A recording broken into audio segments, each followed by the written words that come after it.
Suzi, hebu kamwone. Yule dem tulikuwa tunaambiwa. Kwani amefanya?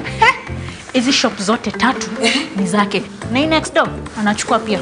Na imagine tuko na haka kitu kamoja tu. Na ni bodyguard zako na wana. Nasikia wanamshughulikia everything. ATM zake, credit card zake 24/7. Hadi usiku. Kwani 24/7 inamaanisha? That means wanamlipia hata bill zake pia. KRA, NHIF, UEFA. Nafanywa zote akiwa ametulia tu hivi. Kitu kingine nasikia ni eti so secure. Kwani kuna banki yake, si mtu kama hizi utakamtoa anaenda kwa bank. Nasikia hiyo katu hivi.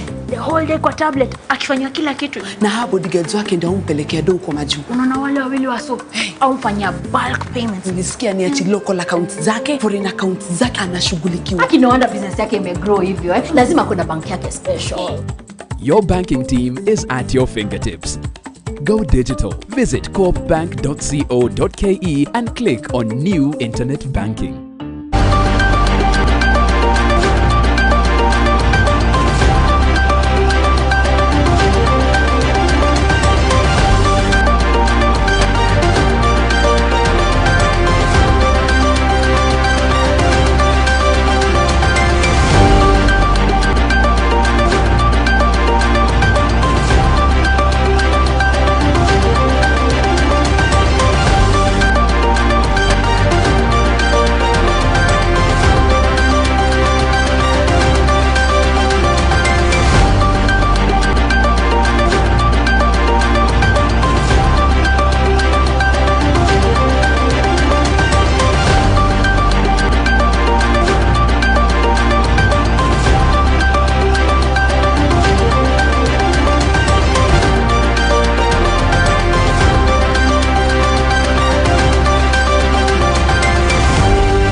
Good evening and welcome to Maisha Prime News. My name is Rida Chibe Kevin.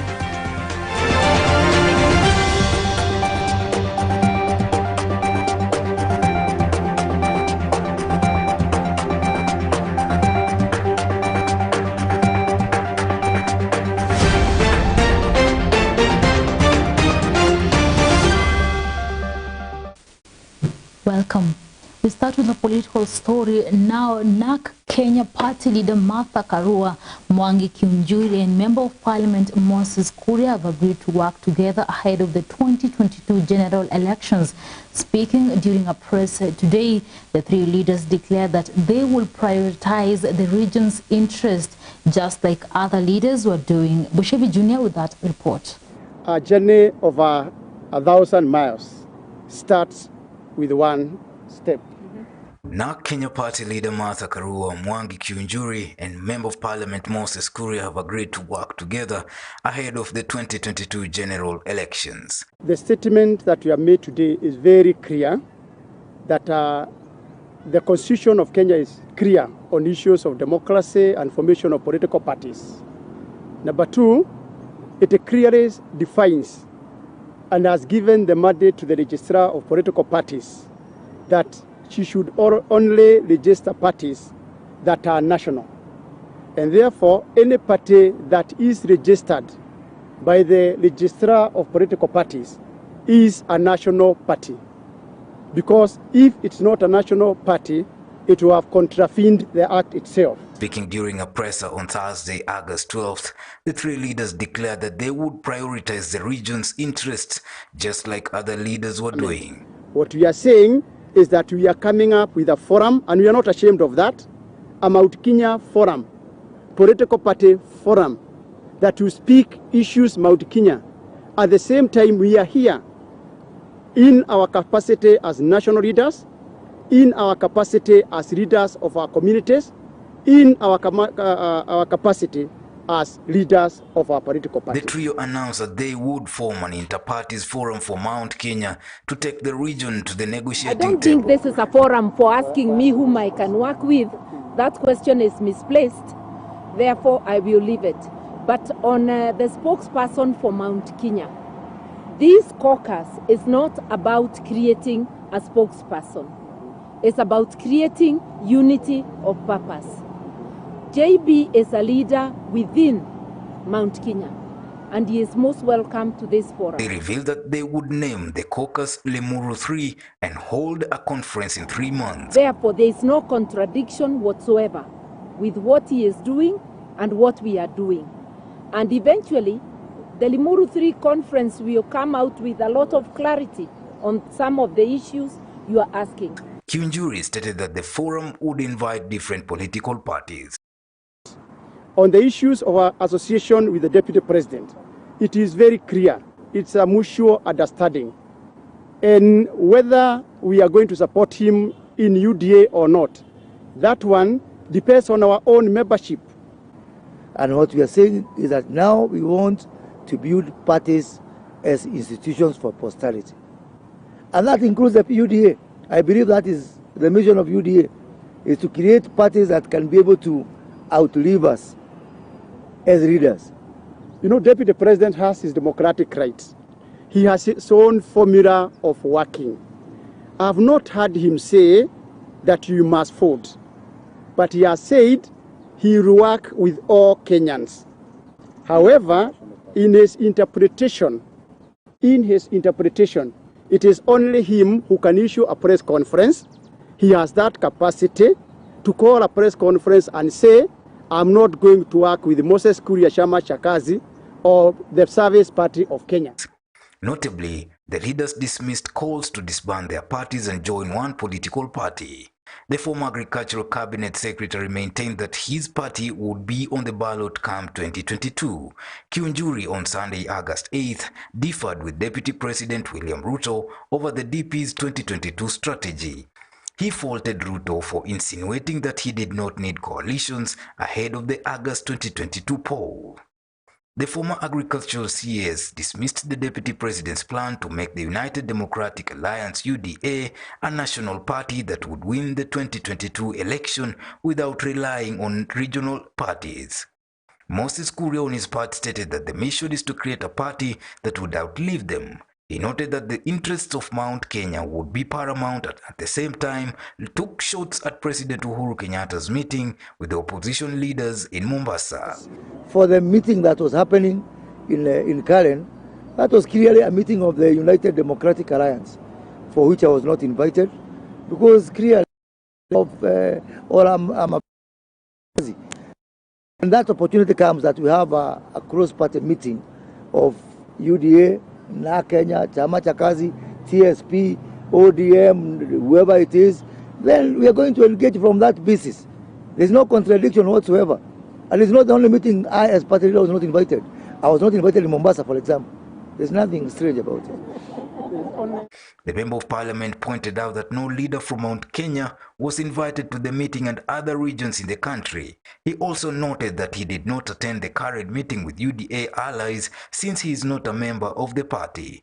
Karua also dismissed questions on who she will work with and also noted that the caucus is not about creating a spokesperson for Mount Kenya. Reporting for Maisha TV, I'm Bushabi Jr.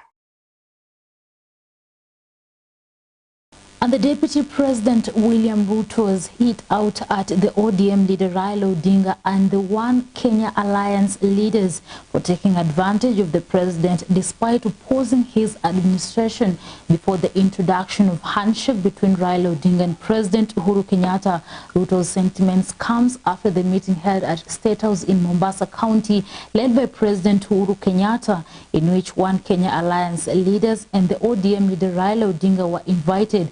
The DP spoke during a consultative meeting with Ruiru constituency grassroots leaders today at Karen. And the Requiem Mass for the late Bungoma Catholic priest Christopher Wanyonyi was on course at Bungoma Christ the King Catholic Church in Bungoma town today. The Bungoma County residents are in grief and sorrow following the announcement of the death of the popular Catholic priest, Father Christopher Wanyonyi of the Christ the King Cathedral in Kandui constituency. Let's have a look. The late Bungoma parish priest, Father Christopher, was admitted to hospital on July 1st, after reportedly exhibiting respiratory complications. He has been recuperating at Bungoma Hospital, until his health suddenly changed, and was transferred to an Eldoret hospital. Father Christopher died on Monday midnight while receiving treatment at Eldoret Hospital. According to the Bungoma Catholic Church, the priest has been in the intensive care unit and HDU in one of the Kakamega hospitals before he was transferred to Bungoma West Hospital, where he was recuperating. Before his demise, the man of cloth was the director of Christ the King Parochial Academy in Bungoma County. Sisi kama Wakristo wa hapa Bungoma, hakika habari hizi zimetupata kwa hali ambayo hatuwezi hata kujieleza. Kwa muda ambao tumekuwa na Father Wanyonyi katika parokia hii ya Bungoma, amekuwa ni padri mzuri sana. Father Wanyonyi ametujenga kiimani. Father Wanyonyi ametujenga kwa maslahi yetu ya kila siku. Father Wanyonyi amekuwa ni padri ambaye apart from kukuhubiria kanisani, ni padri ambaye angetukupa matumaini katika maisha. Angekujenga kwa njia tofauti. Hasa baada ya kutu-encourage na tukaja pamoja, akatujengea kanisa hii ambayo iko hapa nyuma yetu. Hakika Father, Mungu akuweke mahali pema mbinguni. He is remembered as a disciplined, dedicated, and a no-nonsense priest. Hakika tumepoteza. Sisi Father alikuwa mmoja wa familia yetu. He was a great man. Yeye alikuwa anatushauri tukiwa na jambo lolote, ni mwepesi kabisa, tukimu approach anatufikia haraka sana. Hata familia yetu ilikuwa imetoa plot, hata si plot, ni shamba ya kanisa, na Father alikuwa na mpango wa kufanya maendeleo katika hilo shamba. Kati mtu akitufanyia mchezo, Father alikuwa anatutetea, alikuwa hapendi mambo ya vitina. He has been rated as one of the best priests in the history of the Catholic Diocese of Bungoma. Message in shock. We've got this message with a deep sorrow now, because Father Wanyonyi stood for very serious virtues in life. Father Wanyonyi fought within the county of Bungoma those who wanted to crap land, particularly Father Walt's school land. He fought tough and then retained the land for the school. Father Wanyonyi stood for peace and tranquility in the county and even beyond. Tulikuwa tunaambiwa tu Father na ukuwa na wako Bungoma West, na tu kuelewa mara tunaambiwa amepona. Kuna wakati walikuwa anasema Father amekufa, wengine tulihusunika hata tukashindwa kufanya kazi, lakini mara wanasema ni corona, mara sijui kidneys zimefail, hatukuwa na uwezo. Na Wakristo wote wamepatwa na mshtuko. Hata ukitembea mule town hapa unapata ya kwamba watu wamesononeka sana, kwa sababu alikuwa ni kiongozi ambaye alikuwa anatupa sisi nguvu, kiongozi wa kiroho, alikuwa anatupa sisi viongozi wa kimwili, alikuwa anatupa sisi nguvu sana na kutupa mawaidha ambayo yanaweza kutujenga. So tumehuzunika sana, lakini tunaomba roho yake Mungu aiweke mahali pema. He was also an inspiration and a mentor to many children, especially those that schooled at the Christ the King Academy. Gabriel Masika, mmoja wa walimu wa Kristo Mfalme na Dumia sub-parish ya Kitinda. Yeye amefungua sub-parishes nyingi, ikiwemo Kimatuni, Kabula, Samoya, na alikuwa amenuia kufungua parishes zingine. Ambaye anashughulikia mambo ya elimu amesisitiza kwamba wanafunzi wote Bungoma County wote waende shule. Kweli tumepoteza, na tunamwombea Mwenyezi Mungu amweke mahali pema penye wema, tukimkumbuka kweli ametujengea hekalu letu ambalo Mungu angekubali angemuongeza miaka ili asidi kujenga eneo mengine. Nimekuwa hapa kama mwalimu mkuu kwa majuma mawili. Leo tuna huzuni na tunaomboleza kifo cha mkurugenzi wa shule hii Father Christopher Wanyonyi, ambaye usiku wa kuamkia asubuhi ya leo alituaga na ametuacha. Tuna majonzi kwa sababu amekuwa mtu wa msaada kwa shule hii. tuko na wanafunzi hapa wengi ambao father anafadhili hao ama anawalipia karo ya shule kwa mashule mbalimbali, na kuna wengi tena ambao wanasoma hapa anawapatia msaada. Tusaidie wanafunzi wale zaidi haswa ambao ni mayatima, na tulikuwa tumeanza kazi tukiendelea nayo. Kwa hivyo nimesitikika kwa kifo chake ambacho kimetupata. Naitwa Francis Nalimai. I'm the outgoing head teacher. And father is down to earth. Anapenda watoto wake. Sasa sijui vile tutapata mwingine ambaye anapenda watoto kama father. Father loves his children. He loves his children. This school, if you want to quarrel with father or cross mishandle a child, is when you will find father is a different human being altogether. Wanyonyi nilimjua toka kitambo. Mimi nashiriki katika kanisa Katoliki. Nilimjua na nilipokuja shule alitusaidia sana. Alikuwa anatusaidia, alituhimiza tutie bidii, na kwa sababu yake singekuwa hapa kama ingekuwa yeye. Wakati kabla aende alikuwa anatuambia ati mimi nataka nikikufa tu penye nitaenda Mungu aniambie mimi nilikuwa mtumishi mwema. Hivyo ndiyo alikuwa anatuambia. Maisha Television sends condolences to the family, friends and relatives for the loss of Father Christopher. May his soul, through the mercy of God, rest in eternal peace. For Maisha TV, I'm George Curtis Alanta.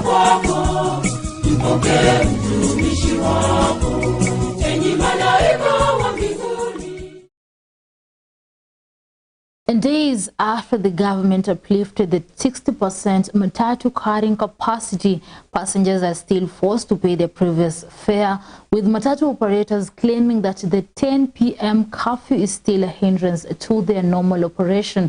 Our reporter Philip Simiyu prepared a feature on the state of transport sector. The rise in fuel price has made it difficult for matatu operators to lower the transportation cost. Nairobi, kutoka hapa Bungoma hadi Nairobi, bei ilikuwa shilingi 1,500. Lakini sasa bei imekuja shilingi 1,200 kwa sasa. Sasa tunaona hapa pesa tumepunguza, lakini bado bei ya mafuta ile ya gari haijapunguzwa. Gari iende na maji, gari safiri na hewa, gari na safiri na mafuta. Tungezidi kuomba rais wetu wa Jamhuri ya Kenya Muigai Uhuru Kenyatta apunguze hata bei ya mafuta. Maana alipandisha wakati ya corona, lakini bado sisi tumepunguza bei, lakini hajapunguza bei ya mafuta. Sisi kwa abiria tumepunguza. Customer wanalia ya kwamba tumewakiliwa tupepe capacity, lakini bei bado iko pale pale. Kitu ambacho tumeomba mheshimiwa wetu apunguze pia mafuta, sababu sisi tumepunguza nauli. Enes Wekesa, a matatu driver in Bungoma town, narrates how the COVID-19 pandemic has affected the sector. Kwa majina naitwa Enes Wekesa. Kama dereva wa matatu, tutangaziwa na rais wetu wa Jamhuri ya Kenya Uhuru Kenyatta, akasema watu waanze kubeba magari, yaanze kubeba abiria katika ile ya kawaida ya pale nyuma kabla ya corona. Na katika hiyo hali ndio alifanya jambo nzuri, lakini tena pande nyingine imetuaffect.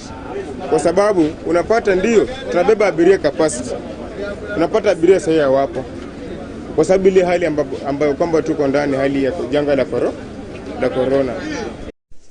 According to Geoffrey Ekesa, the 10 p.m. curfew has affected their operation, limiting their time of working.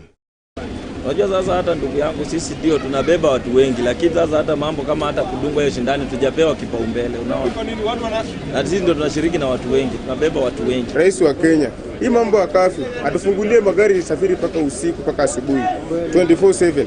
Hata kama permit itakatiwa, license ikatiwe, gari tufanye kazi ya matatu 24/7. Maana kama umetuambia hata tunabeba capacity ndio, lakini hayo masaa hayaruhusu kujaza gari, kwa sababu unapata watu wanaogopa hiyo curfew hata kusafiri hiyo masaa. They are advising their fellow matatu operators to follow the COVID-19 protocols to curb the spread of the disease. Mandereva wetu na makondakta na wale wote wahudumu wa matatu kufanya kazi na kutii sheria za rais wetu na deputy wake, kwa maana tunajua sheria sasa imerudi sawasawa. Kama ni nauli mpaka imerudishwa chini, hata iwapo ijarudi sawasawa, lakini imerudishwa chini kidogo. Customer anapoingia kwa gari tunamserve akuwe na maski, na kisha customer ako na maski yaingie kwa gari, na kisha customer amenawa ama tumemsanitize yaingie kwa gari. Reporting for Maisha TV, I'm Philip Simiyu. And the number of COVID-19 cases in Kakamega County have overwhelmed the capacity of the county's referral center to handle the cases.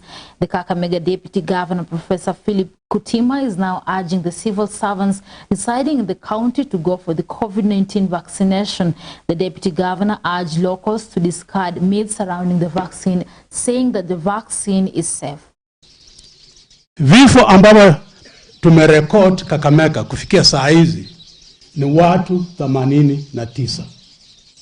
The world over, magonjwa mengi haba, magonjwa mengi, polio, nini, yellow fever, walitumia vaccination. Total number of vaccinations in the Kakamega kufikia saa hizi ni 18,207. Tuna vaccines, tafadhali muende mchanjwe. Tunauliza wale civil servants, walimu na watu wengine, tafadhali muende mchanjwe.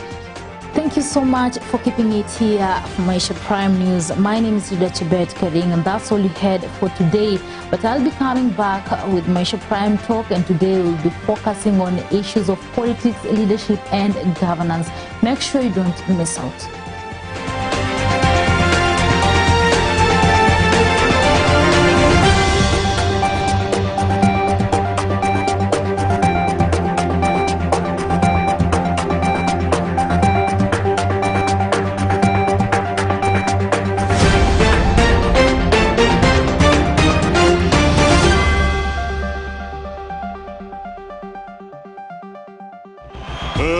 Let's get ready to rumble! Your world of Maisha is getting an exciting makeover. We're giving your channel a dedicated touch to enhance your viewing experience. Finding what you want, loving it has never been this easy. Build your capacity. The problem is leadership. My name is Rida Chebet Kering.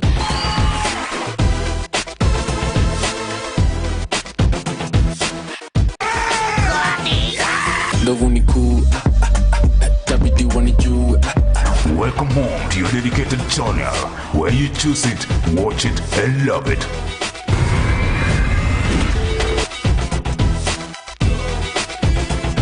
It's your season.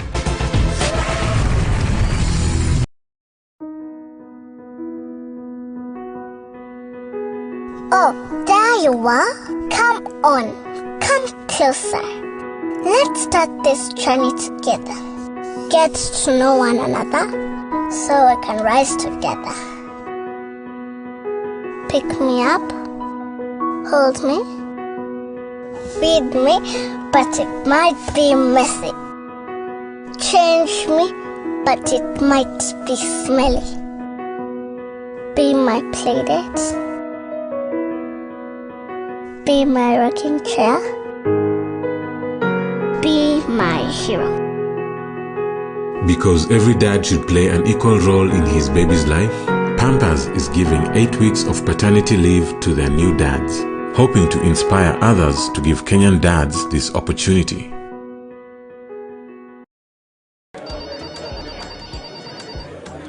Hello 22bet. Oya ni aje? Poa sana. Unasikia naenda kuingia kwa account yangu napata kuna maziwa rada?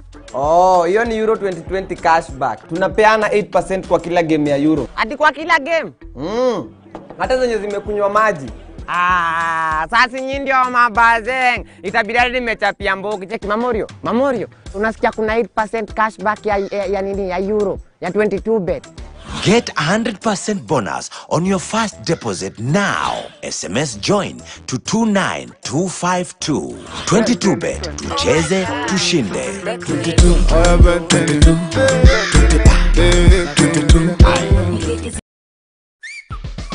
Oya ni aje? Mimi ndo Jonte Fresh. Mimi ndio nimetambulika hii Gikomba yote sekta ya manguo. Jumi transform nguo ordinary za mtush zenye ziuka mna hii harufu ya bail into the freshest igikos yote. Siri ni hii Ariel mpya ya pink. na kushow mtushi zinang'ara kung'ara kushinda kamera. So clean, so fresh. Makastoma wanaisana na hii story. Ninatumia aerial touch of down mpya tu.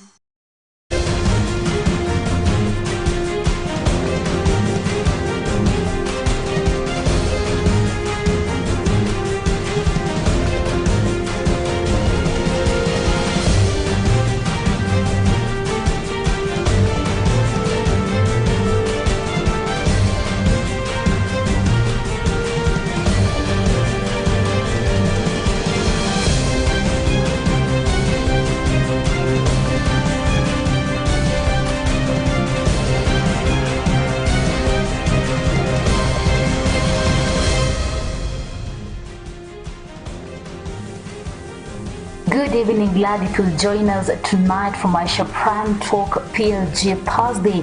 And of course, I'm not alone in the studio. I'm joined by the CEO of Clear Soul Africa Limited, Director of Depression Kenya, Director of Champions of Faith Kenya Edition, and also the host of the Bushedi Junior Show. Karibu sana Bushedi Junior. Asante sana. So Bushedi Junior will help me scrutinize matters to do with politics, leadership, and governance. And today we talk about a number of issues. I will just highlight some of them before we get into the real thing. One of the things that we will highlight tonight will be the MPs rejecting the 2022 general election spending limits gazetted by the IEBC. We will also tackle the issue of ODM issuing a motion to Parliament or to the National Assembly seeking to compel the government to lift curfew and other measures imposed by the Ministry of Health. We will also talk about the Rango's experience in LSK, that is the Law Society of Kenya offices. Those are just some of the stories that we are going to emphasize on tonight. That's great. And if you want to join us, please, you can. We don't want to leave you out of all this. So get us on. We are live on social media right now, all our platforms, Maisha Television Kenya. And our number is 0746 999 841. Send in a text message, call. We're gonna talk back, you know, like have a discussion about this. So yes, here I am. Now, if I was a politician, I would also reject the IBC stuff. Like, what makes you say that? Yeah, because election is a project. Like campaign is a project. It's like I'm going to do a campaign, so I have a budget. Like I'm going to do ABCD, you know. And how we are taught is that with a budget, you're supposed to do double your budget. So if your budget is 10,000 shillings, you're supposed to do 20. So when you put a limit of, let's say like presidential limit is 4.5 billion shillings, that is the amount that a presidential candidate can spend in a campaign. And then if that is 4.5 billion shillings, then that means it's around 9 billion shillings. Yeah. Okay. But we see according to the limits released by the IBC, the political parties have been, the amount has been increased by such a huge number. It's because everyone wants to be a politician. So politicians are becoming many. And the only reason why people want to be politicians is because of the payments and the seats and the deals and all kinds of goodies that come with being a politician na mheshimiwa. You know, hata ukianguka kura bado wewe ni mheshimiwa. You know, there are so many things that come with being in politics. So I think that's why parties have recruited a lot of guys who want to be politicians. At the same time, there are so many political parties right now coming up. Hata ukitaka kuanzisha yako unaweza anzisha. There are so many because this is the season of political merchandising. Yeah, you put in like a group of 7 groups of young guys, youths, go sell them to a politician somewhere. Tell them, you know what, I have these guys, I have this number. This is the time churches, you know, those who have a big and a huge following will sell their members to politicians. You know, I have 300 members. You tutembele, kuja uongee kitu moja mbili, alafu uache ka kitu. You know, that's it's time of just a matter of numbers. Yeah, it's numbers. So political parties have become so many. Lonyangapuo pia alianzisha yake. I like that guy. That is the governor of West Pokot County. West Pokot County. I like the way he talks. Alianzisha pia yake. Gideon Moi has KANU, there's Jubilee, there's ODM, there's UDA. There's UDA. I mean, all kinds of parties, and some that existed before, and others are coming up. And politicians are becoming, you know, the number of politicians and political aspirants is just going high. So I think that's why political parties funds and the limit, I mean, the amount they can have and spend and for the campaigns have been increased. And you see that some of the reasons that the MPs rejected the 2022 general election spending limits, they say that the REBC did not consult the parliament first.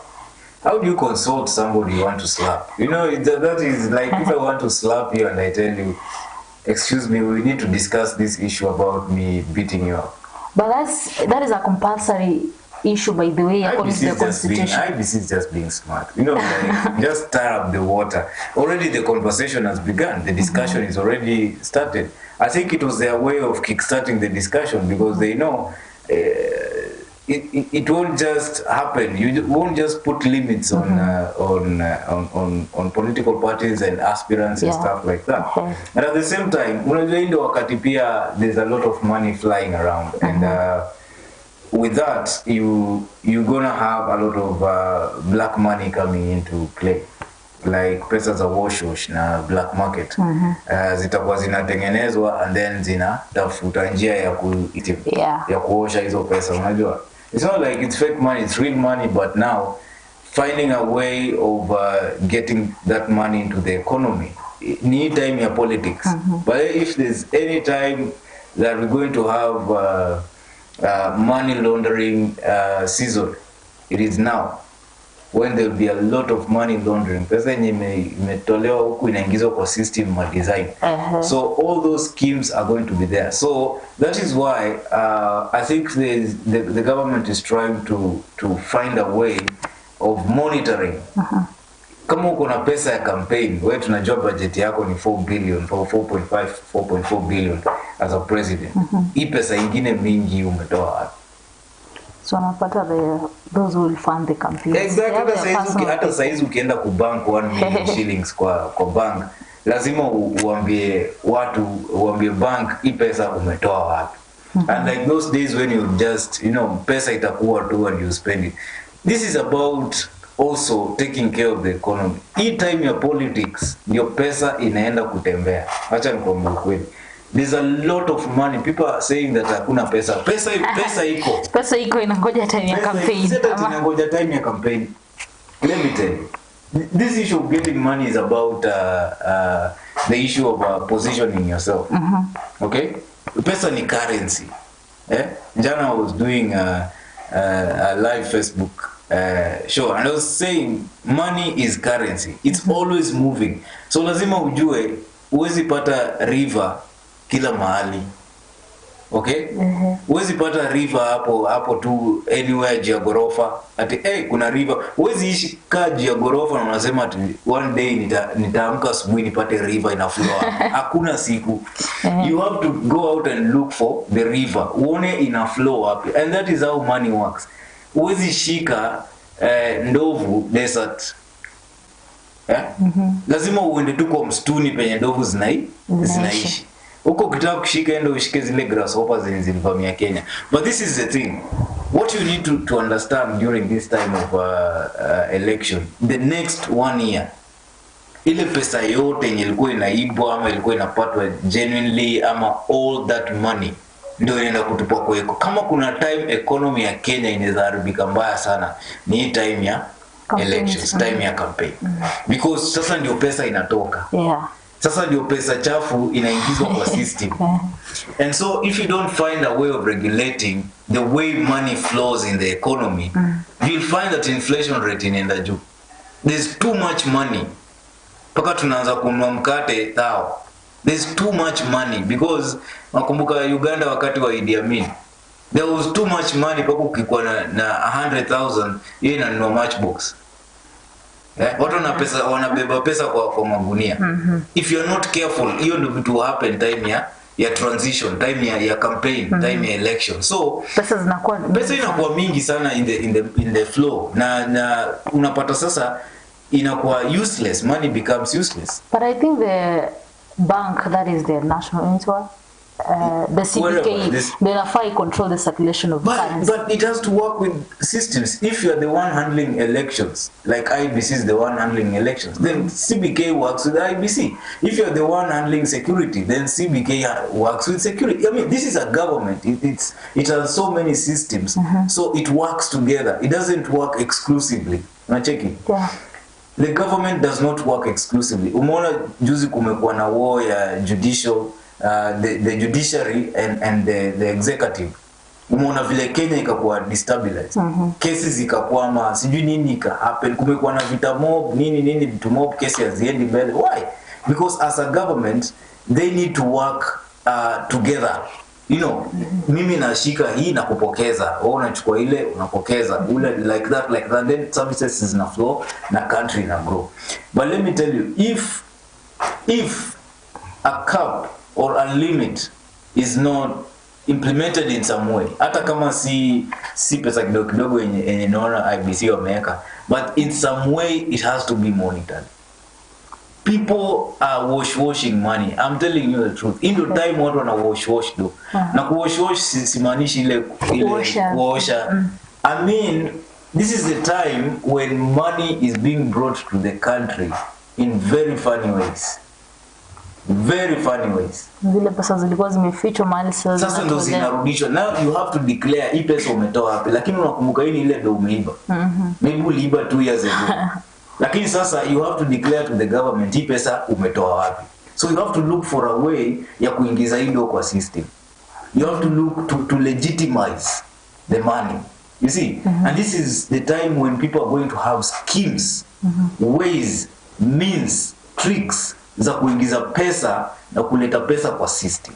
But I think now that is the reason why the IBC provided that limit of which wanasema that presidential candidate anafaa to spend such an amount of money, the governors, the senators. I think that is the main reason why the IBC is trying to regulate the amount of money that will be circulating during this campaign period. Yes, the IBC only puts up that policy. And also remember, IBC needs to work with the lawmakers, the parliament, you know. But it is an independent body. No problem. But hata kama ni their stakeholders, siwe peke yako. Kwani election unaenda kusimamia kina nani ndege? Si ni hao watu. You need to sit down also with them and have a chat, you know, like sheria iko on how these things should be done. Also, the way IBC did it, pia unajua, it's crazy. That is why walikosolewa. Because wanasema that the parliament was supposed to approve first those limits before the IBC gazetted. You just can't go and gazette stuff. You know, but he did that. He gave a reason. He did that because he tried to have a conversation before, and it failed. Nobody wanted to listen. Like, hey, mambo ya pesa wachana nayo, don't go there. So what do you do? If you're knocking at the door, or if you're standing in front of a door and say munifungulie, na hawafungui, ukaanza kugonga ukasema munifungulie, hawafungui, ukagonga zaidi, munifungulie, hawafungui, what next? Mama kwenda peke yako, piga mlango teke uingie. That's what IBC did. Yeah, waliamua kugazette, then they sparked up all these things. But now people need to understand like the reason why IBC is doing all this and why this is also very important. As much as politicians are going to come in, to come in and issue statements and all those things, reject it and auto reject. Just know there's going to be an auto reject, automatic reject, because of the reasons that I gave before. And I'm not saying that everyone is doing that, but just to put some checks and balances. If you're not careful, we're going to lose our economy. Well, so maybe I'll just highlight some of the limits that the IBC made for those eyeing for presidency, their maximum amount will be 4.4 billion Kenyan shillings, and those eyeing the gubernatorial, senatorial, or women representative seats also have their spending regulated, with Turkana County having the highest spending limit, that is at 123 million shillings, followed by Nairobi County, that is 117 million Kenyan shillings, and Marsabit 114 million shillings. Lamu County has the least spending limit, that is at 21 million shillings, followed by Tharaka Nithi 23 million shillings, Elgeyo Marakwet 25 million shillings. So what do you say about this? Why is Turkana County given the highest spending limit? Because they need money. Why? They need money. It's because ukiangalia time ya budget. No, it's the poorest. It's the poorest county. It's one of the poorest counties. Mbona time ya budget basi usikuwa naweka pia hivyo? Hata budget wamewekewa pesa mingi tu, pesa mzuri. Yaani baada ya kusukuma sana. You see, this is economy. Yeah. We have to differentiate between economy and siasa. This is economy. When such limits are placed there, it's not for political reason. It is for economical reason. Yeah. Like I told you, it's the time when money is going to flow into the system. Na kuna places like Turkana huko hakuna pesa. Na pia you never know, that could be the place also where a lot of money will be channeled into and then out of. Kuna mtu anajuaje kuelewa vizuri? Money will be channeled into and then out of. Remember when I talked about washing? Yeah. So channel, wash, then get it back.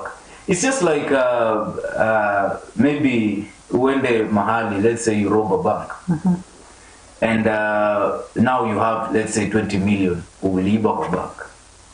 How do you bank that money again? Legitimately, you can't go into a bank and bank $1 million. You have to explain ipesa umetoa. You have to prove it to the government ipesa umetoa. So how do you now get your 20 million and your liba urudishe kwa system? Ikue legit, ukue tajiri legit. How do you do it? I don't know, maybe tell me. It's simple.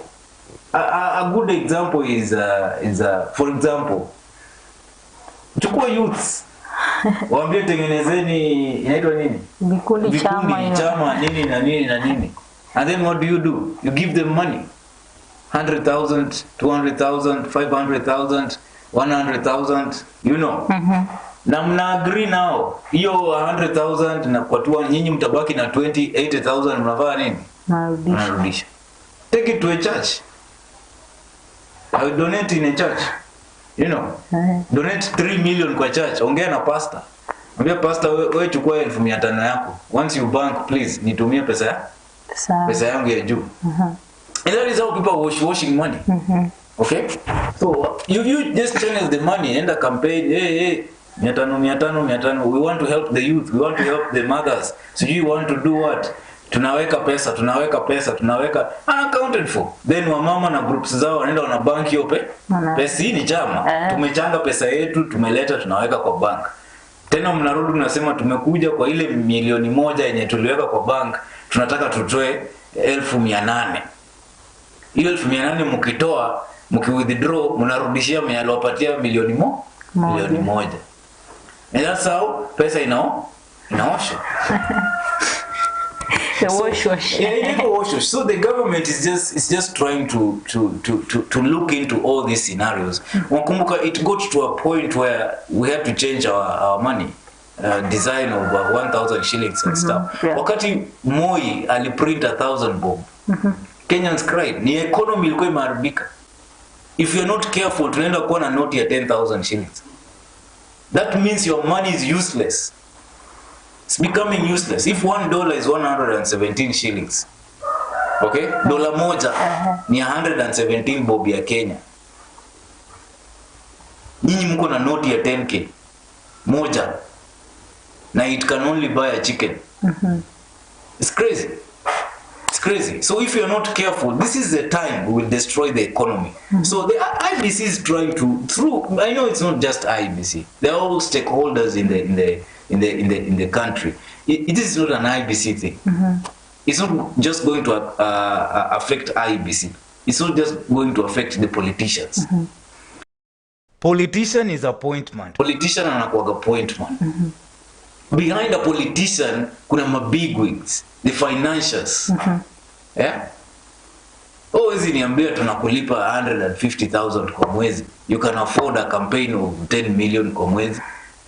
You've seen even some of presidential candidates hawawezi afford hata kuzunguka hii nchi. Ukipata amepiga ni ma press conference tu, lakini ati amepiga tu campaign. Hawezi? Where do they get the money? Kuna financiers. There are people behind them. And those people, some of them are crooked business people. Very crooked people. Now, what will be the next step now that the MPs have declared that the gazetted notice by IEBC null and void?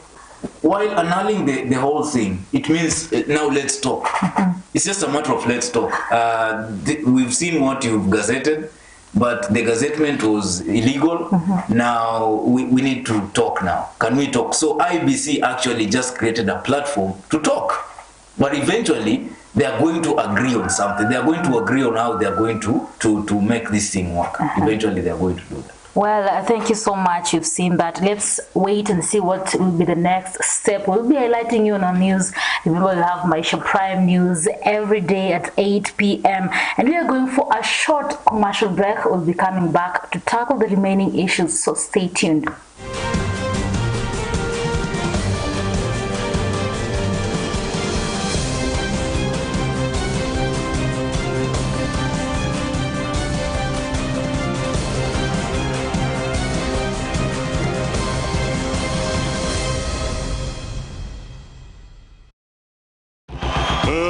Let's get ready to rumble!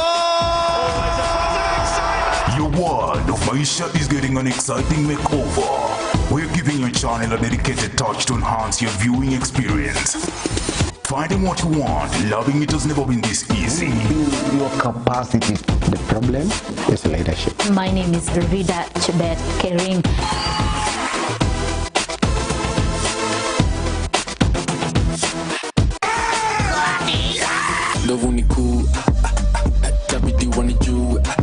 Welcome home to your dedicated channel, where you choose it, watch it, and love it.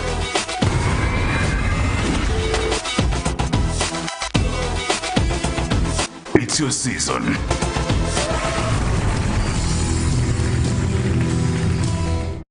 Something you need to know.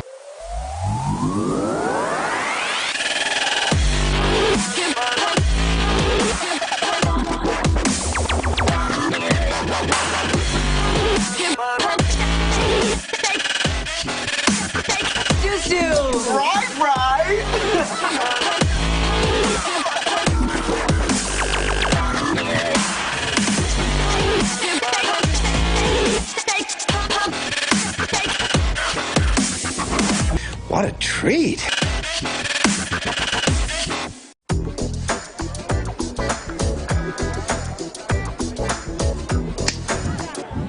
Sasa anamupenda lakini anashindwa kujielezea.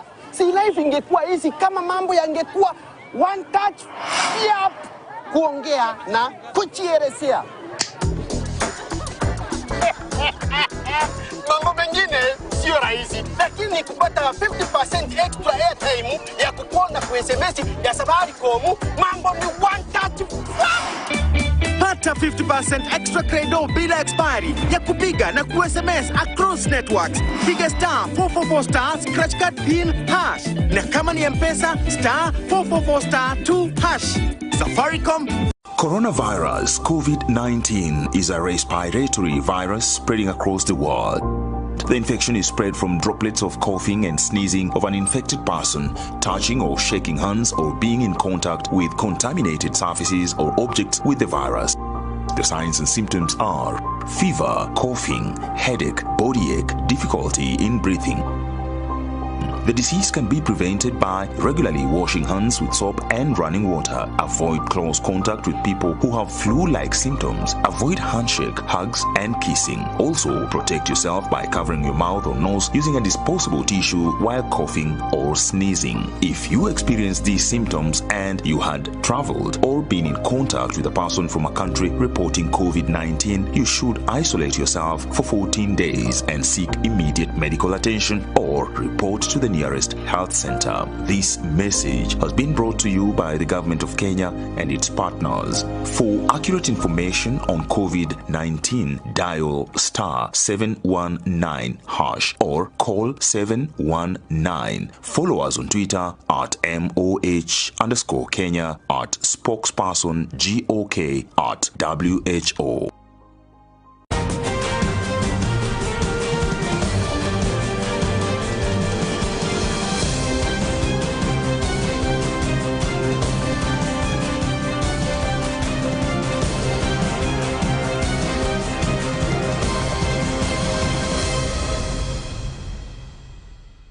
Welcome back. It is PLG Thursday, that is politics, leadership and governance. And my name is Rida Chebet Kering and I'm joined by Bushebi Jr.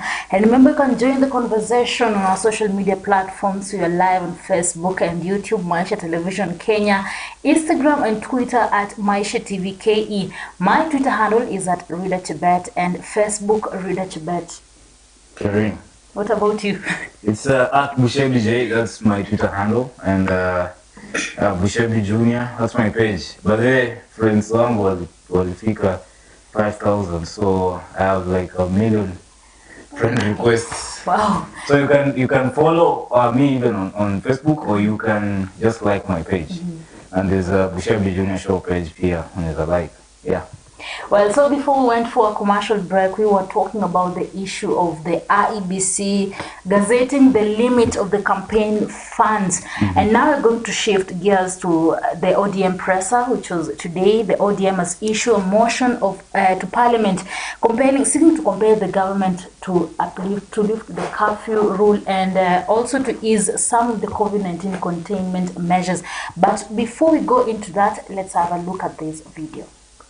The reports from the Kenya National Bureau of Statistics reveal a substantial decline in the number of employed Kenyans, as well as reduced employment opportunities.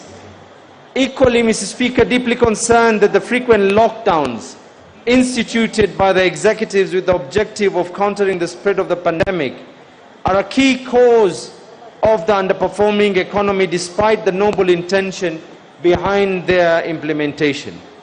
Further aware that the current unprecedented challenges call for extraordinary but necessary solutions, this House therefore urges the national government to roll out a COVID-19 economic stimulus program. Well, so Bushebi Jr., you have a look at that video, you see what the chairman of ODM, John Mbadi, and the Mbita member of parliament, Abdul Swamad Nasir, say about the measures imposed due to the spread of COVID-19 to Kenya. What do you say about that? I'll say too late. But it's not too late to recover the economy. No, the economy, it's not like, there's nothing like the economy in Arabica. You know, people, you know, we need to explain. You know, we just love throwing statements in the air. Economy ni mbaya, we need to recover economy. And the person telling you, akimaliza anaingia kwa chopa anaenda. Yeah? Somebody comes to you and tells you, economy ni mbaya, and the person who really loves to talk about this, wachana na ODM, is the ANC party leader. Yeah. They always say economy ni mbaya, we need to reclaim our economy. Kimaliza wanaingia kwa chopo wanaenda. Journalists wanatembea kwa miguu wanarudi kwa media house zao. Economy ni mbaya kweli, wewe unasema economy ni mbaya. Is it really? I think people who should really talk about economy ni mwananchi. These guys don't understand anything. But they don't understand anything. Tunasema sahi ODM, they have taken a step further by issuing a motion to the National Assembly. That's what I'm telling you. You should know when a politician is speaking and when a genuine person is speaking. You know, if I'm a politician, there's a time I can speak as a politician and there's a time I can speak as me. Truly, if these guys had a heart for Mwananchi, for Kenyans, they wouldn't be saying the things they are saying. Like, where were they? Where were they? Actually, they've been silent. It's now a year, almost 2 years. Exactly. Where were they? About mass vaccination, where were they? About civil education, matters to do with the COVID-19, where were they? Who were the guys who were holding rallies all over in this country? Who are they? Are they the same guys that are going to put up a motion to lift? Don't tell me about these guys are not serious. So it's now that they have discovered that curfew and those containment measures Look beyond the statements. the economy of Kenya. No, just look beyond the statements. There's something political. Something political. That's a political statement. Well, tunaona Bushebi jina amekataa hiyo story. It's a political. Because let me tell you. Let me tell you. There's something we call herd immunity. That is HERD immunity. That is like Homa. Wakati Homa ilikuja in the world. Okay? At first it was crazy. Then baadaye mwili ka-adjust enyewe. Okay? And then sasa saizi ukishika homa unaweza ambukiza yule, ukaambukiza yule na nyinyi wote mkapona. It's called herd immunity. Yani, you first of all avoid when it's coming at the first time, you isolate, you do all those things, you follow all those protocols, you do everything. And then with time, hiyo kitu inakuwa kama homa. Because hata COVID-19 ni homa. Unaona? So eventually mwili ya binadamu either through vaccination or naturally itakuja kuadjust. This body, let me tell you something. This human body was created to cure anything that attacks it. It has a defense system. This human body. And scientists know it. And they keep experimenting. Nini inaweza tandika hii body mara moja nyamaze. But the thing is, there's something called herd immunity that has been applied all over the world. Where with time, hata Tanzania, that's what the late was trying to do. Magufuli. Herd immunity. With time, inakuwa kama homa. Uko na homa, kalia mbali sana, uko na homa itakushika. Inakushika nyinyi wote tena mnapona. Nobody dies of homa. Okay? It's called herd immunity. Tuko kwa hiyo stage. Trust you me, kuna watu walipata COVID na walipona bila kujua. Kuna watu walipata COVID na walipona bila kujua. Kuna watu hata saizi wako na COVID lakini hawajui na watapona na itaisha. Inapita tu kama homa. Inapita kama homa. Yaani tumefika stage ya herd immunity. Does it mean that we should drop our guards? No, we shouldn't drop our guards. We should continue to isolate and follow all those protocols and stuff. Because this is life. Life is more important than economy. We're now talking about economy. There are people I never listen to when it comes to economy. When a politician opens their mouth to speak about economy, I don't listen. Because ukimaliza kutoa hiyo presa yako, utaingia chopa yako and hiyo ndio economy yako. That is your economy. Lakini wale wenye unaongelesha hawana chopa ya kuingia waishie. That is their economy. So what are you talking about? I think ODM is just trying to get back to their place of being opposition because what are they opposing? They are opposing now these issue of curfew imposed by the government. Who are they opposing? The government. But they're in government. Hapo ndio penye kuna issue kubwa. Right now they're in government. How can you oppose something that you are inside? But Raila said that he's not in government. They're in government. Handshake. What is handshake? Handshake is government project. Well, another issue that they raised is the remodeling of the kazi mtaani. So unajua kazi mtaani ambao walikuwa wanapea vijana kazi kufeka, ku clear town. They're just following my advice. They want to remodel the kazi mtaani to kazi mashambani. They're just following my advice. Last week I said, stop mentioning bottom up. Because the moment you say bottom up, you are saying Ruto Tosha. Actually, maybe they want to use now this kazi mashambani. And I told you create your own. And now you see they are remodeling. I didn't say remodel. I said create your own. Don't remodel ati kazi mtaani to kazi mashinani. What do you mean by that? Kazi mashambani. Kazi mashambani. Ati isaidie orphans, isaidie... What is the difference between pesa mashinani bottom up, kazi mtaani. And what is the difference? There's no difference. Guys, look for another name. That sounds funny. Look for another name again. Najua mlipata hiyo advice niliwapatia. Look for another name. But hata ukiangalia kazi mtaani was also in mashambani, so I don't see any difference. But what are they going to do in mashambani? Kufyeka vichaka, kufanya vichaka gani? Na hizo vichaka ndio zina protect watu wote. Na hiyo ndio inafanya inaitwa Ocha. Na ndio maana inaitwa Ocha. Hiyo ndio tourist attraction huko Ocha. We travel kwenda Ocha kuona hizi vitu tunaonagi, tunaishi tao. Tunaona tu magari. You just want to go there uone misitu, miti na ndege zikikimbia hivi. Sasa ODM hawataki. Sasa ODM tena wanataka twende tufieke hizo vitu huko. You guys, sit down, come up with a nice catchy name for that thing that to counter bottom up. You're not yet there. Otherwise, mwanaume anaitwa William Ruto atawachapa 10 They also emphasized on the issue of mass vaccination. What do you say about this? Mass vaccination. Vaccinating the masses. Vaccinating everyone. Yeah. I think that's what they meant. If they meant vaccinating everybody, I think the drive is already there. So they're saying something that is already happening. Because just yesterday or the day, 2 days before, the head of civil service, Joseph Kinyo, said that all civil servants must be vaccinated. They are priorities, okay? Ufanyagi tu vitu tokelezea. There are priorities. So there are people who've been given priorities. Civil servants, those ni numbers. Teachers, our watu wako kwa government, wherever, institutions. They're the ones who meet people every day.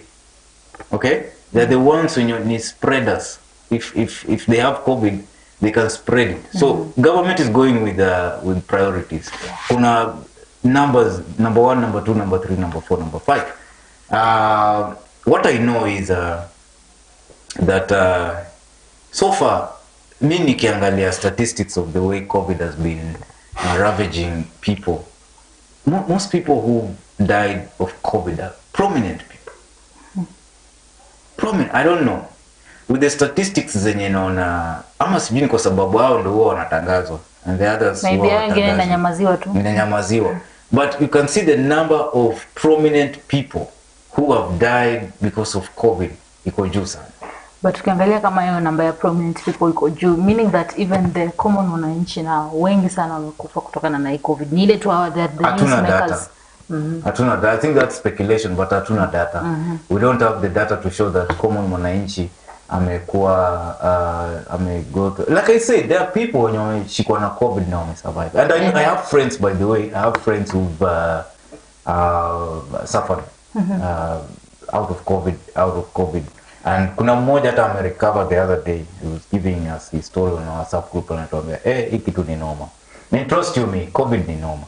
COVID ni mbaya na COVID inaua. Si kwamba ni mchezo. Hiyo kitu ikikushika, you can die. You die actually if you're not careful, you die. And especially if you are older, the 58, like I said, the government has given priorities. Number 1 on the list is the 58-year-olds and above. Because how ndo COVID ikiwashika? If you're 58 years old and above, COVID ikikushika, chances of surviving ziko low. You have very low chances of surviving. Because uko na complications. Exactly. That's why the government went for them. 58 years old and above. This is something that these politicians are not telling you. Number 2, that's why I say these politicians are failures. Number 1, they don't give wananchi civil education about COVID-19 and what the government is doing. Government is vaccinating 58 years old, the 58-year-olds and above. Okay? Government is vaccinating the civil servants. Hata wenyewe ndio wamekataa kuendea vaccination. Na wamepewa priority. They are not telling you about that. Kusikia kwenye Joseph Kinyo alikuwa anasema that the civil servants hawataki kuendea vaccine because they want to work from home. If you look at the number of teachers that have been vaccinated, iko chini. Yet they have been given priority. So when you talk about mass vaccination, start by telling teachers to go and get vaccinated. Start by encouraging the 58-year-olds and above to go and get vaccinated. I think that is a good way. Basi ukikam tu unasema tunaleta motion, You know, and you know very well this motion is it's confused. It's not going to pass anyway. Indo tunaita politics. At least muone wali try. And remember the other time I was talking about brain drain. There are people who have data of exactly what things are supposed to do and how things are supposed to be done. These are the people who should start doing a civil education drive. Okay? The way IBC ina inform watu about how to vote, when to vote, who to vote for, and blah blah blah, inapeana hizo directions, and then they teach, and then they put all these advertisements on TV and radio and stuff like that. Politicians should have been doing that. When politicians hold rallies, all they talk about is bottom up, bottom down, sijui ni kutukanana tu, abusing one another and saying nothing, absolutely nothing about COVID-19. Yet you know it's killing people. Tukitoka hapo tunawekewa kafyu. Wananchi ndio wanasafa. Exactly. You go to Kisumu, you have your party, mkitoka tu hivi wananchi wanawekewa kafyu. Sasa wanakuja Western. You go to Western, you hold your rally, mkienda wananchi wanawekewa kafyu. Ni nyinyi politicians, and then now you come back and say, now we want to sort out the problem. How? Leader Chebet, how? If you still listen to politicians talking about kusaidia wananchi and to bless them and to help them, if you think a politician loves you, you're fooling yourself. You're fooling yourself. Campaigns zinafika, mtaona vile utakuwa unatudanganya sasa, you know, if you left me. It's a season of giving. Hapo ndio utaona they carry babies. Watoto wanabeba, amevisit sijui nani, taking photos here and there, giving gifts to orphans, to for photos and stuff like that. You see them do crazy stuff. That's when a politician will learn your language. Hiyo ndio time politician Mluya atakuja kujua Kikale. Amekram hiyo word, akienda mbele wa Kale anaongea Kikale. Saizi hawezi ongea. Saizi hawezi ongea. Hiyo ndio time akienda kila mahali anajua lugha zote. Saizi hawajui, saizi ni kufanya tu vituko. And I'm telling you, this season, Kenyans should be watching carefully. Vote for leaders, not politicians. Vote for leaders. Unajua ujinga yetu sisi wa Kenya ni moja. Sisi, anything to do with leadership, we don't care about it. Sisi tunapenda mtu mwenye anajua kuongea. You know, mtu mwenye ako fiti sana kuongea. Kuna issue nyingine pia unishangaza. You see that some of the politicians ama leaders unapata wanapatikana katika hizi graft cases, corruption scandals, then tuseme watafukuzwa kazi. Utaona the next elections they will vie, and the funny thing, Kenyans will elect them. Yeah, in Kenya if you steal, you become a politician, you become a hero, you become a celebrity. Iba futwa kazi, next time meda kwa ballot na wanakuchagua direct. And that is why we are breeding leaders who don't give a damn about Kenyans. It's the truth. You know very well that corruption cases are the hardest cases to tackle. Do you know why? Because it involves, si kama kuiba kuku ama kuiba ng'ombe. Sababu ukiiba ng'ombe nitakupata na hiyo ng'ombe. Nitakuuliza hii ng'ombe umetoa wapi? There's evidence hii ng'ombe umetoa wapi, si yako. Or if you steal a phone, nitakupata na phone, we will look at the phone, kweli tunaangalia all the serial number and stuff, tunagundua hii simu sio yako, ulitoa wapi. It is straightforward case. But when it comes to corruption, corruption is the hardest case to deal with. Because pesa inatolewa hapa, inapita hapa, inaenda huku, inarudi hivi, inaenda hivi, inaenda America, inatoka America, inarudi South Africa, inatoka South Africa, inaenda Australia, inaenda China, inakata kona, inarudi. By the time that money comes back to Kenya, imetembea dunia mzima. So when you start investigating that money, utachokea hapo mbele.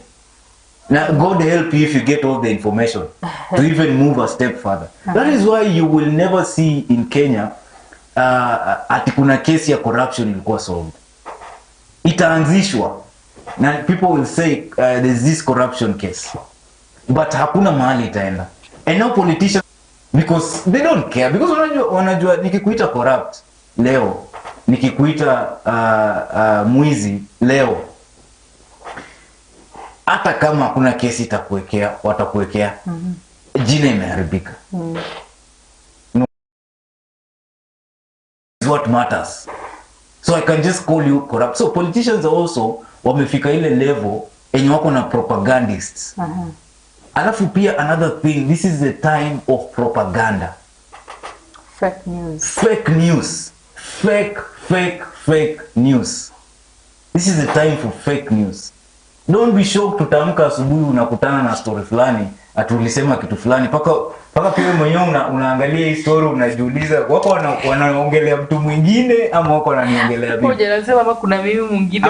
Exactly. Paka unaanza kudoubt kama there's another you and you've never known that there's another you. Because you look at what people are saying and you're like, what?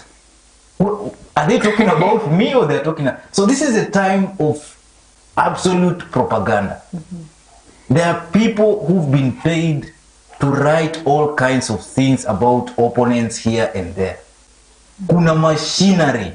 And don't think they just wake up and do things. They sit down and plan on how to spread propaganda, creating hashtags, creating names, and putting your photo and just making sure they actually kill the opponent. Okay, it's politics. Si kwamba ni Kenya peke yake ina happen. Even in US it has happened all over the world. But the thing is, are you ready to differentiate between fake news and truth? Are you ready? So no matter sometimes like media houses are making these quote thing on a picture quote, that so and so has said this and this, and they put the picture of the person and then they put the quote on this side and then they put their logo and stuff like that on the picture. Now, you'll find a propagandist changing the quote. Yes, it looks exactly. I've even seen in newspapers, these online newspapers, digital newspapers. Actually, somebody creates a headline, takes, anachukua tu the print, the design of the newspaper, then anaweka funny headline, and it goes viral. By the time you wake up in the morning, by the time the media house comes out to say that's fake news, everyone believes it.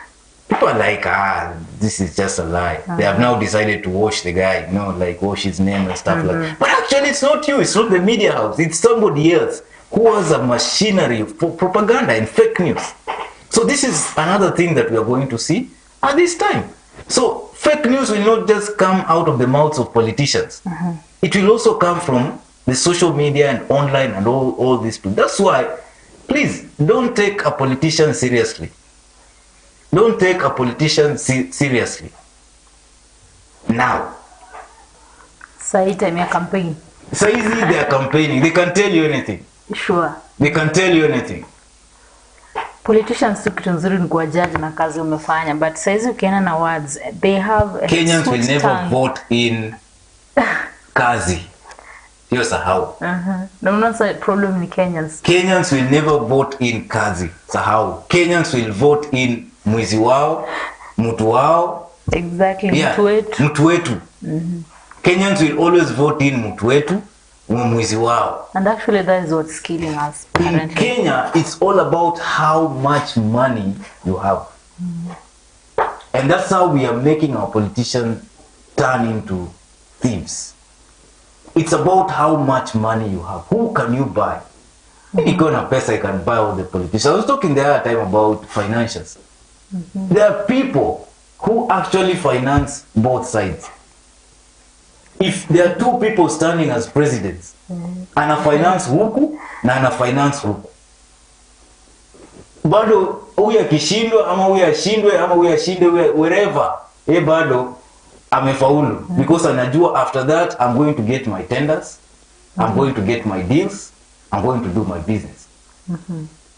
So sometimes when you see some fallout in after a government has come in, unapata fallout with business people and these other guys unaona vita fulani, follow the money. Shida iko kwa do. Shida iko kwa do. Ujasikia huyu mtu tulimchangia campaign zake, akafika huko akafanya nini? Akatusahau. It's because somebody has been calling, nimeona kuna biashara ya kutengeneza barabara mahali, unipatie hata nirudishe ile. Ananyimwa. Then within a short time, yeye pia anaamua kuwa politician. Yeye pia anaamua kuwa kukuharibia tu. So these games, Kenyans should understand. It's a game. And during this period, take politicians seriously at your own risk. Well, now as we wind up, because our time is actually up, let's talk about the issue of LSK. There have been wrangles, drama, and chaos experienced in the past 3 weeks. What is really going on with that office? I don't know what's going on. I only know that there are wrangles in Bungoma County between the executive and the parliament. The parliament has refused to pass the bill, a section of them. Powerful guys have refused. I mean, I've never seen a governor who has suffered in the hands of legislators like the governor of Bungoma County. And you know, when they don't allow him to get the funds, leave alone stopping him from getting the funds he needs to finance services and other projects he's doing, delaying it. Okay? Now they're delaying it and the time is almost up. Actually. Exactly. So at the end of the day, at the end of 5 years, you've done absolutely nothing. Nothing. Na wananchi wanalia. Na unajua mwananchi haelewi hizo vitu zenyu za huko legislature na executives. Hizo ni terms zenyu, hizo ni shida zenyu. Mwananchi anataka kuona street light inawaka. Mwananchi anataka kuona barabara imetengenezwa. Mwananchi anataka kuona mtoto wake ameenda shule. Mwananchi anataka kujua ako na security. Yeye hiyo vitu zingine zenyu huko, si walikuchagua. You sort it out. Sisi tunataka tuone kitu fulani. And you see when they delay you and fight you and they stop you from implementing and doing these things. Wananchi wanakuchukia. Wananchi wanakuchukia. Because hao wanataka kuona. Hao wanataka kuona. And no, wananchi Kenyans never love anyone. Wakenya ni watu wanaweza kukupraise sahi na msee akapost hivi akasema huyo jamaa mwenye mna praise ni jamaa mbaya sana, and they all change. They all change. All of them, trust you me. Kenyans are that funny. And don't joke with Kenyans when they turn against you. Don't joke with Kenyans when they turn against you. Uliza Nigerians watakwambia. They will finish you. They will finish your life. You can kill, you'll deactivate. Uhuru alifanya nini? Na accounts zake za social media. Paka akakuja akatoa press statement anasema mimi mambo ya social media start. Na akatoka social. Uhuru, the president is not on social media. Kenyans will roast you, by the way. Kenyans are crazy people. Today they love you. The second they hate you with passion. Then you do something good and then they're like, yeah, sasa hapo. Sasa tumekusamea sasa. Tunaweza endelea kukupenda tena. That's the character of Kenyans. So I'm telling you, when they don't see the development they wanted to see, they will hate the governor. And when they hate the governor, they will say, one term, But for how long are you going to have one-term governance? For how long? If a one-term governance is going to destroy that county. Mtu anakuja anaanzisha kazi, amalizi anaenda. Tena mwingine anakuja anaachana na ule mwenye alianzisha, anaanzisha zake hamalizi, anaenda. Tena mwingine anakuja anaachana na za wale wawili, anaanzisha zake hamalizi, anaenda. For how long are you going to live like that? Me, I would urge the legislature and the executive. Guys, sit down and talk. Tuache kiburi. Tuache kiburi. Kama kuna kiburi, mtu ana kiburi, tuache kiburi. Kaa chini, retreat, talk. Yeah, even if they have differences, they wakiangalia sahi hapo wanafaa weka wa Kenya, the common wananchi, the Bungoma residents wanafaa wapewe kipaumbele. Kama wako na differences zao za politics, they should put them aside currently and focus on delivering. I talked about politics of power. Nilikwambia, was it last week? Kitu ile inaua Western ni politics of power. Politics of power is killing Western Kenya, not just Bungoma. Western Kenya. Power will destroy you. Power will make you fight in all funerals. Power will make you close doors the parliament. Power. Lust for power. The era of politics of power, iliisha. It is an era of politics of ideas. That is why you saw Uhuru Kenyatta shaking hands with Raila. Because he knows penye dunia inaenda sahi na COVID imetufunza. It is no longer about politics of power. It is about politics of ideas. If I decide, Uhuru alisema nini? Alisema mimi ni president. I'm the president. Akasema mtu akishakula kiapo amekula. Nikiamua saizi kitu ifanyike hii Kenya inafanyika. But nimechukua that power nikaweka kando. Nikaamua let us shake hands. Let us move the country forward. Most Kenyans hawajaelewa where the world is going. The world is moving so fast to ideas. What ideas? To compete on this and this. Yes, we have disagreed on this and this. But do you have any idea that we can agree on? So we take power, throw it out. Now we sit on a table of ideas. There are so many people who can transform counties, so many leaders, even the legislature of Bungoma County and the executive, they have very many ideas that can transform Bungoma County. Do you know what is stopping them? Lust for power. And power will bring bloodshed. So politics of power is destroying Western Kenya. And I would talk to anyone out there. Let's do a mind shift from politics of power to politics of ideas. This idea is not working. This thing is not working. It's not working. At the end of the day, ni ule mama anateseka. Ni ule mtoto anaumia. At the end of the day, it's that orphan. At the end of the day, kuna baba ya mtu na mama ya mtu anakufa bure. At the end of the day, a soul that would have achieved a lot of things in this world, ndio inapoteza. Okay? Because of politics of power, territorial power. I am the kingpin. I'm the spokesperson. You do something, come up with an idea, achieve something, and the world will celebrate you. Mark Zuckerberg, he's not a politician. He just owns a website called Facebook. But how comes he's so powerful that even during elections, they have to consult him? How comes he's so, because of an idea called Facebook? You don't have to kill someone. You don't have to fight. Kwanza hii pesa ya county governments na nini ni pesa kidogo sana by the way. Compared to what people are making out there individually. Individually. It's little money. But you find people fighting as though their lives depend on that thing. Power will destroy us. Let's hope that Bungoma County will get the solution for all these LSK. LSK, Nelson Nabi na huyo mwingine anaitwa nani? Masi Wambua is the CEO. It's the same thing. Na mimi nakwambia penye utapata Muluya, there's politics of power. Lazima tu kukuwa na lazima watu wangane, hakuna kitu ingine. They have to fight. Penye Muluya yuko, there's politics of power in the play.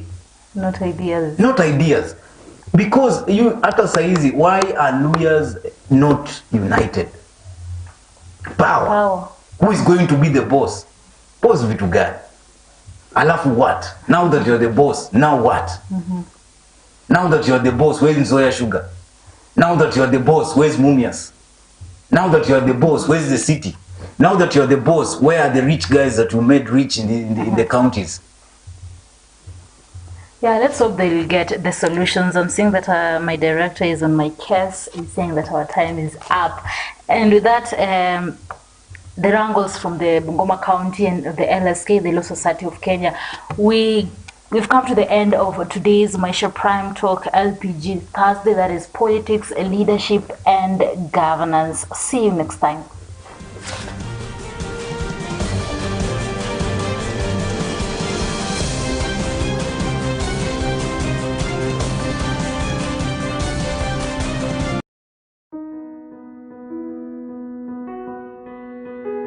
Oh, there you are. Come on, come closer. Let's start this journey together. Get to know one another so we can rise together. Pick me up, hold me, feed me, but it might be messy. Change me, but it might be smelly. Be my playdate. Be my rocking chair. Be my hero. Because every dad should play an equal role in his baby's life,